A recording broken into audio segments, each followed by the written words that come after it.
Monday, May 24th. Picking up the sounds of the season.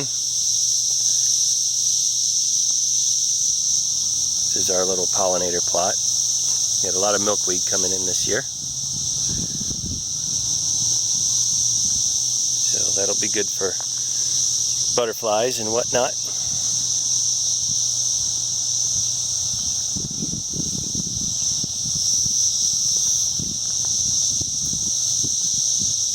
See some of the